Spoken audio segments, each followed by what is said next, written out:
السلام علیکم اسٹوڈنٹس، آج ہم بات کریں گے ہماری نظم اے وادی لولاب کی۔ اس کی تشریح ہم آپ کے سامنے پیش کریں گے۔ طریقہ کار آپ کے سامنے لکھا ہوا ہے کہ اس کو کس طرح لکھنا ہے، بورڈ میں بھی آپ نے اس کو کس طرح لکھنا ہے۔ اس طرح آپ کو ایک شعر دیا جائے گا، وہ شعر آپ نے لکھنا ہے۔ یہاں بند ہے، ہم بند کی تشریح کریں گے۔ آپ کو شعر دیا جائے گا، یہاں شعر لکھنا ہے، حوالہ شعر لکھیں گے۔ نظم کا عنوان اے وادی لولاب، شاعر کا نام علامہ ڈاکٹر علامہ محمد اقبال۔ مفہوم ہے تیرے چشموں میں پانی پارے کی طرح متحرک ہے، تیری فضا میں صبحوں کے پرندے بے قرار۔ ٹھیک ہے بیٹا، شروع میں تشریح کے شروع میں علامہ اقبال کا ایک مختصر سا تعارف پیش کریں گے، ٹھیک ہے۔ اس کے بعد اس شعر میں شاعر بیان کرتا ہے، لکھنا شروع کر دیں گے۔ یاد رکھیں کہ علامہ اقبال ایک فطرت شناس شاعر ہیں۔ وہ فطرت کے مناظر سے ذرا خاص لگاؤ رکھتے ہیں۔ کشمیر میں ان کے آباء و اجداد رہے ہیں، اسی لیے کچھ خاص محبت ان کی کشمیر سے ہے، ٹھیک ہے بیٹا۔ پھر وہ وہاں سے ہجرت کر کے سیالکوٹ آ گئے، جس کا اظہار وہ اس نظم میں آپ کو واضح طور پر دکھائی دے گا۔ نظم اے وادی لولاب کا اصل عنوان جو ہے وہ ملا زاد بیگم لبابی کشمیری کا بیاس ہے۔ بیاس بیٹا ڈائری ہے۔ یہ ایک فرضی شخص ہے جس کا تعلق کشمیر کی ایک خوبصورت وادی لولاب سے ہے۔ اس کی یادداشتوں میں ایک فرضی ڈائری ہے جس کا درجہ ذیل خیال جون سا ہے وہ علامہ اقبال کی تقریباً 18 نظموں یا 19 نظموں میں قلم بندی کیا گیا، جن کا مقصد کشمیر کے باشندوں کو ہندو راج کی غلامی سے آزادی پر ابھارنا ہے، انہیں آزادی کی قدر و قیمت سے آگاہ کرنا ہے، ان کی خوابیدہ صلاحیتوں کو بیدار کرنا ہے۔ الغرض اقبال نے اس جرأت مندانہ فرضی کردار کے ذریعے سے ہی کشمیریوں کو بیدار کرنے کی کوشش کی۔ اب یہ تھا اس کا ایک تعارف، اس نظم کا تعارف اور علامہ اقبال کا۔ اس کے بعد ہم بات کریں گے اس کے پہلے مصرعے کی طرف۔ جو پہلا مصرعہ ہے وہ وادی لولاب کے حسن سر و جمال کی ایک فلسفانہ انداز میں بیان کیا گیا، ٹھیک ہے بیٹا۔ وادی لولاب کشمیر کی ایک وادی ہے جو سرسبز اونچے چشموں کے درمیان واقع ہے۔ چشمے میں پانی کی تعریف کو بیان کیا گیا کہ چشمہ مسلسل رواں دواں ہے، ان کا پانی ٹھہراؤ نہیں کرتا بلکہ مسلسل حرکت کر رہا۔ شاعر نے وادی کے چشموں میں پانی کی مسلسل حرکت کو سماب سے تشریح دی ہے بیٹا۔ سماب پارے کو کہا جاتا ہے۔ پارا جو ہے ایک وائٹ شفاف سفید ایک کرسٹل ہوتا ہے جو حرکت کرتا رہتا ہے، جس کو مرکری کہتے ہیں۔ تو شاعر کہتا ہے کہ اے وادی لولاب، تیرے اندر جو پانی موجود ہے وہ ایک چشمے کی، وہ جو چشموں میں موجود پانی ہے وہ ایک مرکری یا سماب کی طرح ہے جس میں حرکت موجود ہے، جو ایک اس طرح کی کیفیت رکھتے ہیں، جو ایک جگہ رک نہیں سکتے، مسلسل آزادی متحرک کوشش کی طرف رواں دواں ہے۔ یہ اس کا پہلا مصرعہ تھا۔ یہاں ایک علامہ اقبال کا شعر ہے۔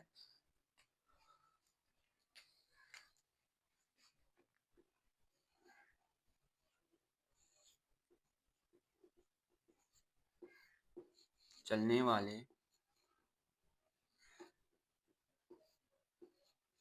نکل گئے جو ٹھہرے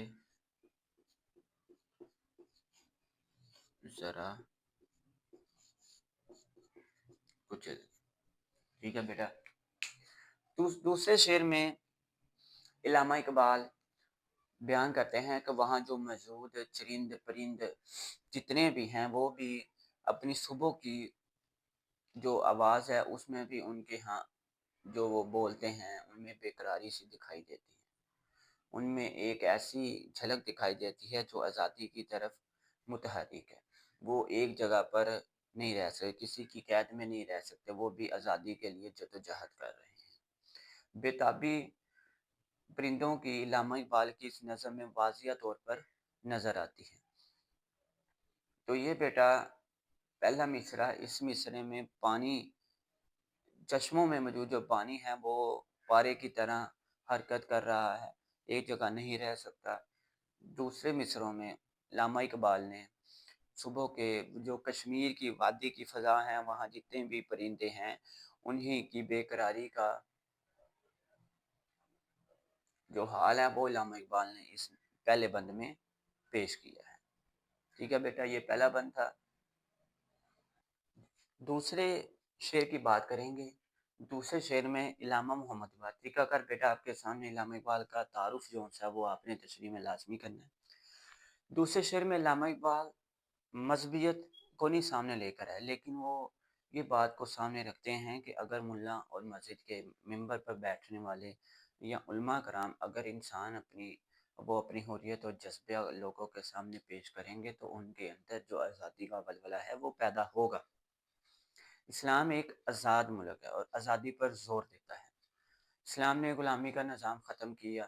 آپ صلی اللہ علیہ وآلہ وسلم نے زمانہ جاہلیت سے لے کر آخر تک یہی معاملہ لیے کہ آزادی، اور آپ دیکھیں کہ جب آپ صلی اللہ علیہ وآلہ وسلم اس دنیا سے پردہ فرما گئے تو آزاد جو ہمارا مذہب دین اسلام تھا وہ آزاد ہے۔ آج بھی ہم آزاد ہیں۔ جہاد مسلمانوں کی رگ رگ میں بسا ہونا چاہیے۔ علامہ اقبال کا یہاں زور ہے، جو جہاد ہے وہ ضروری ہے۔ وادی الالاب کے علماء کرام مسجدوں میں ایسے خطاب کرنا چاہیے کہ لوگ آزادی کے جذبے کے لیے سرشار ہو جائیں۔ اگر علماء کرام ایسا نہیں کریں گے تو پھر ان میں ایمان کا کوئی بھروسہ نہیں۔ بزدلی ایمان کی موت ہے۔ ٹھیک ہے بیٹا، اگر بزدل انسان ہے تو وہ ہمارے ایمان کی موت ہے۔ بزدلی ایمان کی موت ہے۔ ٹھیک ہے بیٹا، ہمیں کامیابی دینا ہے۔ اگر ہم ایک جگہ پہ ٹھہرے رہے تو ہم کامیاب نہیں ہوں گے۔ اگر ہم کسی کے غلام بنے رہے تو ہم کامیاب نہیں ہوں گے۔ ہماری سوچ جو سی ہے وہ آج بھی یہ غلامی کی مانند ہے، جو غلام بن چکی ہے۔ وہ لوگ جو جہاد کا اصل معنی مفہوم بتائیں، علماء کرام مسجد کے ممبر پہ بیٹھ کے، جو ان کا اصل مسجد ہے۔ ٹھیک ہے، دوسرے مصرے میں شاعر بیان کرتا ہے کہ اگر دین میں کوئی جوش، جذبہ، کوئی سرگرمی نہ ہو تو وہ بندہ مومن کے لیے موت کی طرح ہے۔ یہاں پھر محض ایک خواب ہے، یہاں موت سے مراد دین کی عدم فعالیت ہے۔ خواب سے مراد دین کا خیالی تصور جو ہے اور خیالی باتیں ہیں۔ ٹھیک ہے، اقبال کے نزدیک دین جو ہے وہ ایک زندہ حقیقت ہے اور اسے بندہ مومن کی زندگی میں متحرک نظر آنا چاہیے، ورنہ یہ محض ایک نظریاتی اور خیالی تصور بن کر رہ جائے گا۔ وادی الالاب، اگر تیری مسجدوں میں امام خطیب اپنے دل میں دین کا صحیح معنی، جذبہ، تڑپ اور جوش و ولولہ نہیں رکھتے، مسجد کے ممبر محراب سے لوگوں کی آزادی کی تڑپ، آزادی کا جذبہ پیدا ہونے کی صدا نہیں آ رہی، تو پھر دین نہیں ہے، یہ صرف خیالی باتیں ہیں۔ ایسا دین تو موت کے مترادف ہے، تم اگر جو انہیں مردہ کر دیتا ہے۔ یہ خواب کی مانند ہے جو تمہیں بھی حقیقت سے غافل رکھتا ہے، کیونکہ دین جہاد اور جد و جہد کا درس دیتا ہے۔ آپ دیکھ لیں کہ آپ صلی اللہ علیہ وآلہ وسلم کی زندگی جو ہمارے سامنے پیش کی جاتی ہے وہ یہ کہ آپ صادق الامین ہے، رحمت للعالمین ہے، لیکن یہ نہیں پیش کی گئی کہ آپ صلی اللہ علیہ وآلہ وسلم نے تقریباً 17-18 جنگیں لڑی۔ یہ نہیں پیش کی جاتی کہ آپ صلی اللہ علیہ وآلہ وسلم جنگ بدر، جنگ احد، جنگ صلح حدیبیہ، ٹھیک ہے، جنگ خندق، فتح خیبر، ان مقام پر آپ صلی اللہ علیہ وآلہ وسلم آگے بڑھ کر لڑیں اور ان جنگ میں ہمیں فتح حاصل ہوئی۔ یہ نہیں پیش کیا جاتا کہ آپ نے دشمن کا سر جو ہے وہ قلم کر دیا۔ ہمارے سامنے پیش کیا جاتا ہے کہ آپ رحمت للعالمین ہیں۔ تو بیٹا یاد رکھیں کہ جہاں اسلام ہمیں رحمت کا اور مساوات کا درس دیتا ہے وہاں ہمیں جہاد کا بھی فرض دیتا ہے۔ کاش مساجد کے ائمہ کرام اور خطیب اس پیغام کو صحیح طور پر پیش کر سکیں جو علامہ اقبال بیان کر رہے ہیں۔ علامہ اقبال کا جو ایک شعر ان کی پرانی آپ کے سامنے جو فرسٹ ایئر ہے وہاں بھی کبھی اے نوجوان مسلم تدبر بھی کیا تو نے کہ تھا تو جس کا ایک ٹوٹا ہوا تارا۔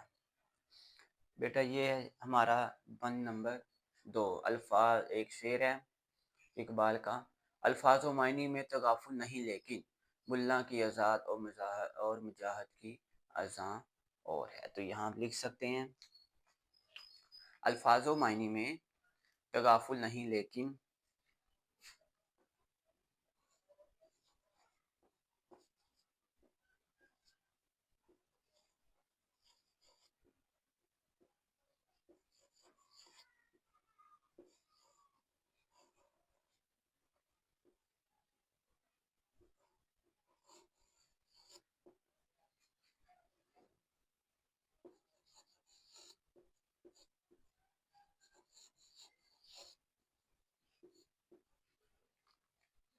الفاظ و معنی میں بیٹا تغافل نہیں تغافل.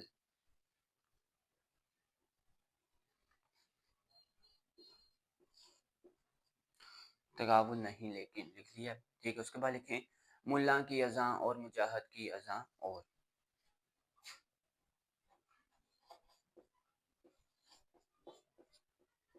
ملا کی اذاں اور مجاہد کی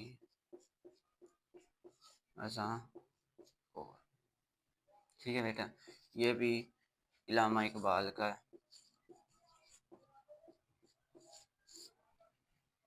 یہ شعر آپ اس میں حوالے کا لکھ لیں. ہم بات کریں گے ہمارے لیکچر نمبر 6 میں ہمارا بند نمبر اب بات کریں گے بند نمبر 3. اس میں علامہ محمد اقبال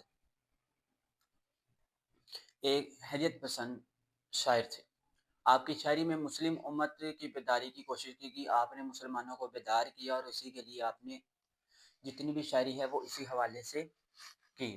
تشریح طلب بند جو سا وہ شاعر نے اپنے مقصد کے لیے بیان موسیقی کی اصلاحات کا سہارا لیا ہوا ساز اور اس سے متعلق علاقوں میں استعمال ہونے والی جتنے بھی چیزیں ہیں ان کے اندر ایک جگر توڑ دینے والی ایک آواز اور ایک صلاحیت کو علامہ اقبال نے یہاں پیش کیا. اسی طرح جب تک بندہ اپنے اندر دین کا صحیح جذبہ صلاحیت تڑپ پیدا نہیں کر سکتا تب تک وہ دین کے کو سمجھ نہیں سکتا، دین کی طرف راغب نہیں ہو سکتا.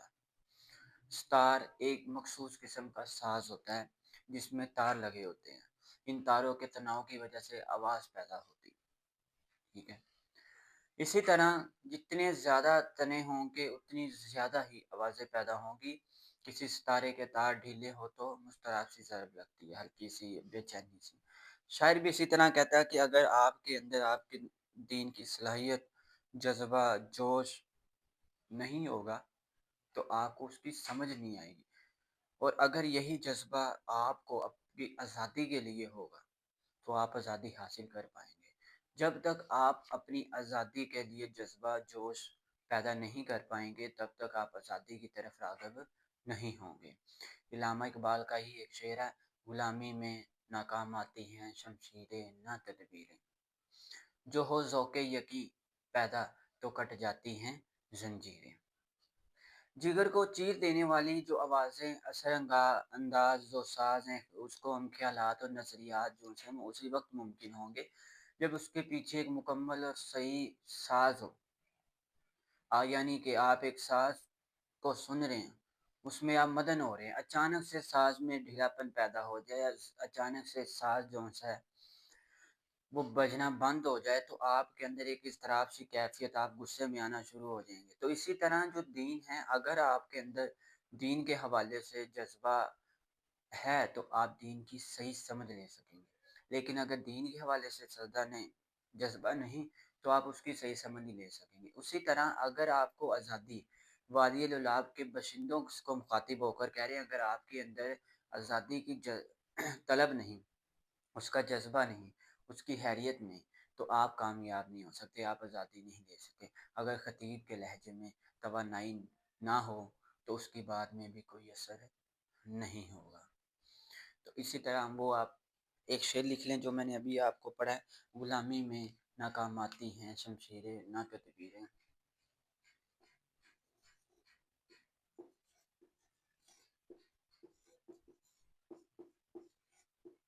غلامی میں کام آتی ہیں آتی دوسرا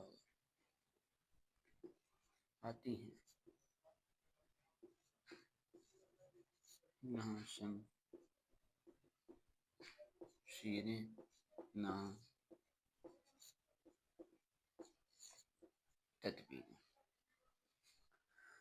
جو ہو ذوق یقین تو کٹ جاتی ہیں زنجیریں، ٹھیک ہے بیٹا، جو ہو ذوق یقین تو کٹ جاتی ہیں زنجیریں، جو ہو ذوق یقین تو کٹ جاتی ہیں زنجیریں، ٹھیک ہے بیٹا۔ یہ تھا ہمارا بند نمبر 4 جو ہے بیٹا وہ علامہ اقبال کا، اس میں علامہ اقبال بیان کرتے ہیں ملا کی نظر دنائی اور بصیرت سے، جبکہ صوفی کی خانقاہ میں وہ تعلیم نہیں جو تڑپ پیدا کر سکے، جو قوت عمل پیدا کر سکے، ٹھیک ہے۔ علامہ اقبال فطرت شناس ہے، اسی طرح آپ نے تشریح میں تھوڑا سا تعارف دینا ہے کہ وہ فطرت کے مناظر سے خاص لگاؤ رکھتے ہیں۔ اقبال کے آباء و اجداد کا علاقہ تھا، اس لیے وہ وہاں سے ہجرت کر کے سیالکوٹ بھی آئے اور اس خطے سے بھی ان کا خاص محبت تھی۔ علامہ اقبال کو ظاہر پرست اور صوفی سے شدید اختلاف تھا، آپ ان سے نالا تھے، بظاہر آپ عالم اور صوفی بنے ہوئے ہیں، لیکن آپ اپنے علموں سے لوگوں کو عمل کا درس نہیں دے سکتے، اس کی بات میں کوئی ایسی لذت بھی نہیں، اور علامہ اقبال کی بات میں بالکل صداقت ہے کہ آپ ملا بنے ہوئے ہیں آپ ایک صوفی ہیں، مگر آپ کے پاس ایسا علم نہیں ہے، آپ کی علم میں ایسی تڑپ نہیں کہ جو لوگوں کے اندر آزادی کو بلبلا سکیں۔ تو علامہ اقبال کا شعر، جو دل سے جو بات نکلتی ہے اثر رکھتی ہے، پر نہیں طاقت پرواز مگر رکھتی ہے۔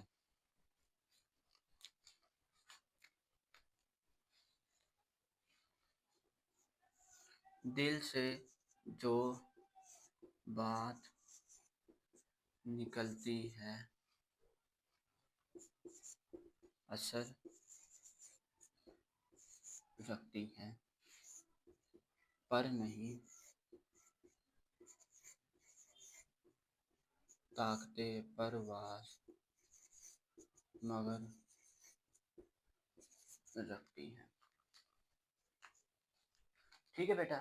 یہ علامہ اقبال کا جو ہے وہ اس شعر کے حوالے کے طور پر۔ اب ہم چلتے ہیں تشریح طلب شعر کی طرف، ٹھیک ہے بیٹا۔ تشریح طلب شعر میں علامہ اقبال وادی الالاب سے مخاطب ہو کر کہتا ہے کہ وادی الالاب، تیرے اندر ایسے علماء نہیں جن میں بصیرت و دنائی ہو، جو بصیرت و دنائی کے نور سے محروم ہیں، ایسے مولوی اب نہیں وہاں ایسے صوفی نہیں ہیں کہ جن کی خاکہ میں ایسا علم دیکھا جائے جو لوگوں کے اندر جذبہ، تڑپ اور آزادی کے لیے جوش و ولولہ پیدا کر سکیں، ان کے دماغ میں دین کی صحیح سمجھ بوجھ نہیں ہے جو لوگوں کو وہ مہیا کر سکیں۔ جیسے انسان کے اندر ایک جذبہ تڑپ ہونا چاہیے، ویسے اب نہ تو ملا کی دنائی و بصیرت نظر آتی ہے، نہ صوفی کی خانقاہ میں ایسا علم نظر آتا ہے۔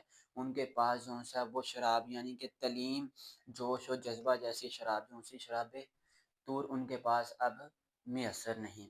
اگر یہ چیزیں ان کے پاس میسر ہوں گی تو وہ وادی الالاب کے باشندوں کو آزادی کے لیے متحرک کر سکیں گے، ان کو اکٹھا کر سکیں گے، ان کے اندر طاقت پیدا کر سکیں گے، ان کے اندر ایسا جوش پیدا کر سکیں گے جو اپنی مخالف سمت اور جن کے وہ غلام ہیں ان کے آگے وہ بول سکیں گے، ٹھیک ہے۔ یعنی کہ آپ کو اس واقعے کا بھی بتایا کہ یہ واقعہ یہ ایک فرضی کتاب کی ڈائری ہے جہاں علامہ اقبال نے اپنی 19 نظمیں پیش کی گئی ہیں۔ ان کا مقصد کیا تھا؟ کشمیر کے باشندوں کو ہندو راج سے آزادی کروانا۔ تو علامہ اقبال کہتے ہیں کہ ملا کی نظر میں اب وہ علم نہیں رہا، وہ بصیرت نہیں رہی جو ہندو راج سے لوگوں کو جگانے کے لیے ان کے اندر جذبہ پیدا کر سکیں۔ بیٹا ہمارا بند نمبر 4 تھا۔ بند نمبر 5، ٹھیک ہے۔ 5 جو ہے وہ علامہ اقبال اس میں مفہوم مدت سے وہ مرد قلندر نظر نہیں آتا جس سے لوگوں کے دل بیدار ہو جائیں۔ یہاں بات ہو رہی ہے ایک صوفی کی، ایک درویش بندے کی۔ درویش بندہ جو صرف خدا کے لیے جیتا اور مرتا ہے، جس کی مرضی خدا کی مرضی میں گم ہوتی ہے، اسے بنا خدا کے کوئی چیز نظر نہیں آتی۔ ویسے تو اللہ تعالیٰ نظر نہیں آتے، لیکن وہ اپنی حمد و ثنا، اپنی تعریف میں صرف وہ اللہ تعالیٰ کا ہی ذکر کرتا رہتا ہے، اس کی مرضی کے مطابق ہر چیز درست کر دیتا ہے اللہ تعالیٰ، جو اللہ تعالیٰ سے لو لگا لیتا ہے۔ جس کے ہاتھ میں زمانے کی بھاگ دوڑ ہوتی ہے وہ جدھر چاہے اسے موڑنے کی طاقت رکھتا ہے، وہ جس کے بوریا سے تخت لرز اٹھتے ہیں، وہ جس کی جھونپڑی کے سامنے تخت و تاج بھی جھک جاتے ہیں، ایسا درویش اب علامہ اقبال کہہ رہے ہیں کہ کہیں نہیں نظر آتا۔ جو درویش ہے وہ خدا کا سچا عاشق ہوتا ہے، خدا کی محبت میں اس قدر مستغرق ہوتا ہے کہ اسے کوئی چیز نظر نہیں آتی خدا کے علاوہ، نہ وہ کسی چیز کی ہوس میں رہتا، نہ لالچ، نہ حرص، نہ کسی چیز کی۔ اس کی صحبت و نکاح کے فیض سے جو ان کے در پہ بیٹھتے ہیں وہی فیض یاب ہوتے ہیں، اور وہ جو ذکر کرتا رہتا ہے اس کی خانقاہ میں بیٹھنے والوں پر اس کا اثر ہوتا رہتا ہے۔ تو علامہ اقبال کہتے ہیں کہ ایسے مرد مقندر کی تلاش میں تھے جس کی ایک نگاہ سے تقدیر بدل جائے، جو لوگوں کو غلامی کے اندھیروں سے نکالنے کی روشنی دے سکے۔ اب ہمیں ایسا کوئی درویش اب ہمیں نظر نہیں آتا۔ آپ اس بات سے پریشان ہیں، علامہ محمد اقبال کی بات کر رہا ہوں، وہ اس بات سے پریشان ہیں کہ انہیں ایسا کوئی درویش نظر نہیں آتا۔ آپ چاہتے ہیں کہ اب ایسا ملا، ایسا حقیقی صوفی معنی ملے جو لوگوں کو صحیح معنوں میں اصلاح کے لیے اہم کردار ادا کرے، مگر ایسا اب علامہ اقبال کہہ رہے کہ مجھے نظر نہیں آتا۔ علامہ اقبال کی نظم کشمیر کی غلامی کی طرف ہے کہ کشمیر کو کسی طرح اس غلامی سے چھٹکارا حاصل دلایا جائے، لیکن اس چھٹکارے سے حاصل دلانے کے لیے نہ تو وہاں کوئی صوفی نظر آتا ہے، نہ کوئی وہاں معلم نظر آتا ہے، نہ کوئی ملا نظر آتا ہے، نہ مسجد کا کوئی خطیب نظر آتا ہے کہ جن میں ایسا جوش و جذبہ پیدا ہو جائے جو لوگوں کو آزادی کی طرف راغب کرے۔ ٹھیک ہے، اٹھا میں مدرسے و خانقاہ سے غمناک، نہ زندگی نہ محبت نہ معرفت نہ نگاہ۔ تو بیٹا یہ جو شعر ہے یہ آپ اس پوری نظم میں جہاں مرضی لکھ سکتے ہیں، آپ کو اس نظم کے لیے بہت بینیفٹ یہ شعر ہے۔ اس کے بعد آپ نے اس چیز کا لازمی ذکر کرنا ہے۔ یہ چیز میں آپ کو پھر بتا دیتا ہوں، ملا آزاد بیگم نوابی کشمیر کی ڈائری میں ایک فرضی کردار ہے، جو جہاں علامہ اقبال نے اپنی 19 نظمیں پیش کی ہیں۔ اس 19 نظموں میں علامہ اقبال نے کشمیر کی آزادی، کشمیر کے لیے بیداری اور کشمیر کے لیے جدوجہد اور اپنی دکھ بڑی شاعری کا اسی میں ذکر کیا۔ ان کا اصل مقصد کیا تھا؟ ان کا اصل مقصد تھا کہ وہاں کے ہندو راج کو ختم کر دینا اور وہاں آزادی کے لیے ایک تڑپ پیدا کرنا۔ تو اس کا ذکر آپ ان کی تشریح میں لازمی کیجیے۔ ٹھیک ہے بیٹا، یہ ہمارا لیکچر نمبر 6 تھا، اس کا بند نمبر 5 یہ ہماری مکمل ہو گئی ہے۔ تو انشاءاللہ ہم لیکچر نمبر 7 کے ساتھ حاضر ہوں گے، تب تک اللہ حافظ۔